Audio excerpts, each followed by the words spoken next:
Hello everyone, welcome back to our channel. అందరికీ నమస్కారం అండి. అందరూ బాగున్నారా ఫ్రెండ్స్? సో మరి ఈరోజు రెసిపీ వచ్చేసి టిఫిన్స్లోకి ఎంతో టేస్టీగా ఉండే ఆనియన్ పచ్చిమిర్చి పచ్చడి ఎలా చేసుకోవాలో చూద్దామండి. మనం మామూలుగా టిఫిన్స్లోకి పల్లి అలాగే కొబ్బరి పచ్చడి, అల్లం పచ్చడి ఇలా చేసుకుంటాం కదా. ఒకసారి ఇలా కూడా చేసి చూడండి, చాలా టేస్టీగా ఉంటుంది. వీడియో అయితే స్కిప్ చేయకుండా లాస్ట్ వరకు చూసి లైక్ ఇవ్వడం అయితే మర్చిపోకండి ఫ్రెండ్స్. ఈ చట్నీ చేసుకోవడానికి ఆనియన్స్ని అయితే ఈ విధంగా కట్ చేసి పెట్టుకోవాలి. నేను ఒక 3 ఆనియన్స్ని అయితే తీసుకున్న, దాంట్లోకి సరిపడా పచ్చిమిర్చి కూడా తీసుకోవాలి.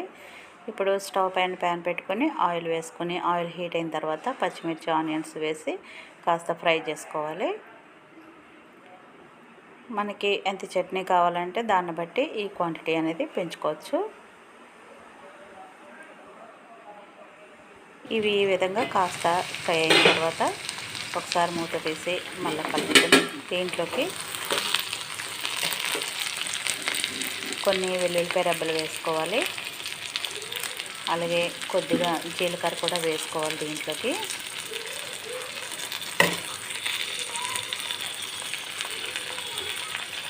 ఇది ఇడ్లీ, దోశ, వడ ఇట్లా ఏ టిఫిన్లోకైనా బాగుంటుంది. జీలకర్ర తర్వాత కొద్దిగా చింతపండు కూడా వేసేసి ఒకసారి కలుపుకోవాలి.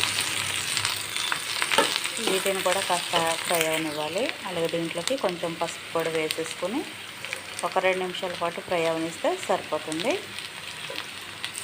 పసుపు వేసిన తర్వాత ఒకసారి విధంగా కలుపుకొని 2 నిమిషాల పాటు ఫ్రై చేసుకుని స్టవ్ బంద్ చేసుకోవాలి. ఎప్పుడు తినే రొటీన్ పచ్చళ్ళు కాకుండా ఇలా చేసి చూడండి ఫ్రెండ్స్, చాలా టేస్టీగా ఉంటుంది.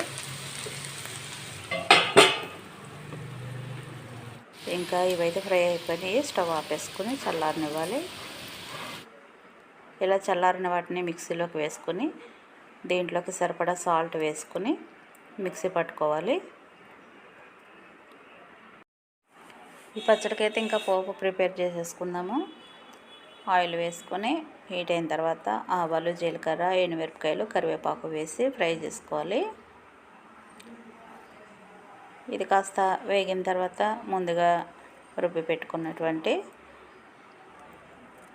పచ్చడిని దీంట్లోకి వేసేసుకుని ఒకసారి కలిపేసుకుంటే మనకి చక్కగా ఆనియన్ పచ్చిమిర్చి పచ్చడి అయితే రెడీ అయిపోయింది. చూసారు కదండి, ఎంతో సింపుల్గా టేస్టీగా ఈ పచ్చడి మనం ప్రిపేర్ చేసుకోవచ్చు. జస్ట్ మనకు ఆనియన్స్ వేగడానికి ఒక 5 మినిట్స్ టైం పడుతుంది అంతే. అంతలో మనం ఒక చక్కగా 5 to 8 మినిట్స్లో ఈ పచ్చడి రెడీ చేసేసుకోవచ్చు. ఇది ఇడ్లీలోకి, దోశల్లోకి, ఉప్మాలోకి కూడా చాలా బాగుంటుంది. ఎప్పుడు మనం కొబ్బరి చట్నీ, పల్లి చట్నీ ఇలా చేసుకుంటూ ఉంటాం కదా. ఈసారి ఈ విధంగా ట్రై చేయండి, చాలా బాగుంటుంది.